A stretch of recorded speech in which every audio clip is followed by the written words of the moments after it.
Hey Jurassic Park fans, thank you guys for tuning in to the channel today. Aurora and I are super excited to get into Jurassic Park.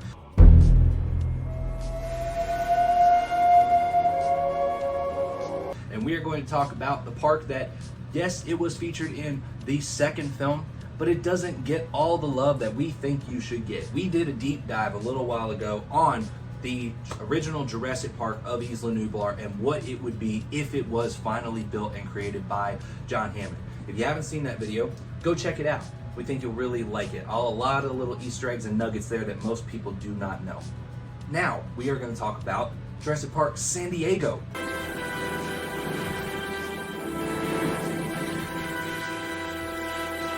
We're going to dive into this, look at the blueprints of the location, look at everything that was actually planned to be there, and give you guys a bigger impression of what was really going to be there if John Hammond was willing to build something that was actually accomplishable and not ultimately impossible. In favor of something far grander and ultimately impossible.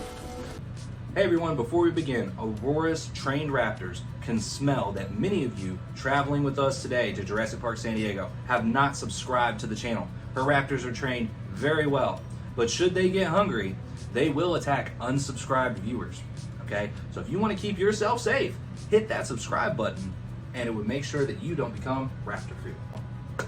Jurassic Park San Diego. This, as we saw in Jurassic Park The Lost World, it was showcased. It was an original concept and idea of Jurassic Park before Isla Nublar was added to the lease agreement with the Costa Rican government, and John Hammond could go bigger and better and spare no expense. Absolutely spectacular design, spared no expense. The park we are discussing today was built on InGen-owned land in San Diego, California. This location was selected because it was close to the InGen headquarters. Okay, InGen headquarters actually located in California. Not really that surprising when we see, California West Coast locations, when we look at the Lockwood Manor and things like that later on in Jurassic World series. But originally, this location, it made it easily accessible and very cost effective to bring dinosaurs from Isla Sorna, Site B, onto the mainland to San Diego to this location. There was actually going to be a harbor really close by. We'll show you various maps and things throughout this video to let you kind of see the scale and where things were located and how logistics were going to work. Originally just called Jurassic Park, as Isla Nublar was not owned by InGen. This site was roughly 85% complete when Isla Nublar was added to the lease agreement between the Costa Rican government and InGen. So, had John Hammond not abandoned his site for something far grander and, again, ultimately impossible, we probably would have seen Isla Nublar not happen, and Jurassic Park San Diego would have. Let's see what would have been.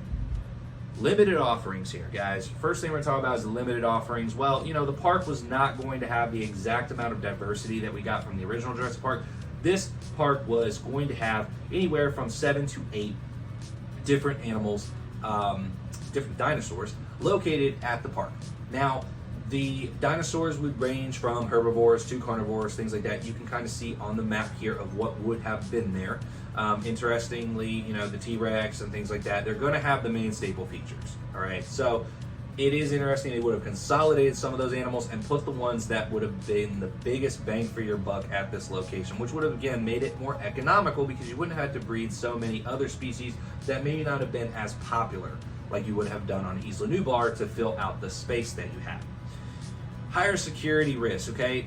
Call John Hammond somebody who clearly doesn't understand the dangers of what he's doing out there. I told you how many times we needed locking mechanisms on the vehicle doors. But he actually showed that he did, because one of the main reasons he wanted to do Isla Nublar was actually because of the security. He knew that these dinosaurs would not be able to get off the island to the mainland. Obviously in the books he was wrong about this, but based on the movie mythos, this is something that would have been an increased security factor. It would have made it something where the dinosaurs would be less likely to be able to get off of Isla Nublar and get to the mainland. Jurassic Park San Diego would not have allowed that. If any park got away, just like a chimpanzee or something gets away from a zoo, they're out running around on the highway. He didn't want that. And so that was one of the big reasons that he switched to Isla Nublar. So say that he doesn't understand security all day long, but he did make one good decision here. Now, let's look at the layout. Okay, it did have a parking lot, a pretty big parking lot that was located on the property, because obviously people would be driving to this location instead of taking boat or chopper like you would have to Isla Nublar. The parking lot, it was a gated entrance of the park where there would be dino enclosures to your right and to your left once you walked into the gates. Okay, much like a zoo, you walk around the paddock viewing the animals from all different surroundings, and then the right you had Stegosaurus, Triceratops. On the left you'll have a Parasaurolophus or a Pachycephalosaurus or Friar Tuck, the way that Roland Tembo says it in the Lost World. The fathead with the bald spot, Friar Tuck. Now, past the first enclosures would be an amphitheater. This would be the staple feature of it. It would seat hundreds of spectators, most likely thousands of spectators by the time they actually finished this, and they were able to watch the animals who would be brought into the center of the arena, much like a circus, or much like you would when you go to a SeaWorld, where you have this enclosure in the middle and an amphitheater around it to watch the animals do different things. Now, I don't think they would be jumping through rings or hoops or anything like that, but this is something that would give them act after act, where they would continue to bring each new dinosaur in throughout the day, which makes sense, as Hammond's first attraction in America was a flea circus. It's a flea circus, Petticoat Lane. He got the idea of this ring in the middle and a center, and everybody's focused on that. So it makes a lot of sense that this was the direction that he was going to go with Jurassic Park San Diego. We see various renderings of the Brachiosaurus was to be brought into the amphitheater at times, though there was no confirmed paddock layout for the Brachiosaurus shown in the schematics that we have seen. The Compsognathus was likely in each paddock. There was probably some Compsognathus in each of them, and I would imagine they would not bring them in the amphitheater because it would be horrible. It'd be like herding cats to try and get these things out of there onto the next show. So I would imagine they were just kind of around in each paddock, so people could see them roaming around with a mix of other animals. The northwest enclosure was, Gallimimus in some of the renderings, and then the northeast was where the T-Rex was going to be. In the far northeast corner of the park, there was a marina and a dino store. Okay, now the marina is again where we would have these docks, and that is where they would bring the dinosaurs to and from the islands. Makes a lot of sense. They would also probably bring some of their food and things like that from the islands as well, because they did have plenty of space there where they could continue to grow crops and stuff like that, and mass produce, beef and everything that they would need for the dinosaurs, as well as other dinosaurs that maybe they would use for food for the carnivores. The main back of the park had two eateries, and this would have been the Watering Hole, the Burger Digs, and Jurassic Cove Cafe. Now, Burger Digs and the Watering Holes are reimagined actually at the Orlando, Florida location, where you can now dine at Universal Studios Islands of Adventure. When you go there, look at the names of the two locations. It's the Dino Digs and Jurassic Cove Cafe. That is what we would have seen at Jurassic Park San Diego. Really cool Easter egg there. Interesting details that people would not otherwise pay attention to. This is something that was in the concepts of Jurassic Park San Diego, and they recreated it in the Orlando theme parks, which is, I love it. I think it's amazing. Every time I go, I do like to go by those locations every time that I am there.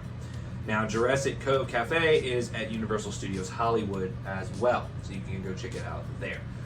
But essentially, guys, this park, we don't know all this other stuff about it. There was not going to be hotels and resorts the way we saw in Isla Nublar. There was not going to be the same level of accommodations. People were not going to be staying overnight. I would imagine over time this would have been built. They have playgrounds and things like that at this facility, but it just was not the grand scale that we've seen from Isla Nublar later on. Obviously, Hammond likes to go big when he can, and he chose to do that as soon as he got this island. But this was the park that was scrapped away, and I think it would have been something that could have been contained much easier in this type of location, and they could have made it logistically work at less expense. And so this is something that if he had not went for the route for Isla Nublar, he probably could have accomplished Jurassic Park San Diego, opened it to the public without all these people dying, and had a really good experience for everyone. Let us know what you guys think. Let us know if there's anything interesting from this park as we broke it down that you didn't know about, or something interesting you think was a cool concept that we never experienced before. We'd love to hear what you guys think about it in the comments down below. If you guys want to go to Universal and check out some of these dining locations, please reach out to us. We are official travel agents. We are a free service, and we do Disney, Universal, among other ventures for your family. We'd love to help you book your next set of magical memories with us.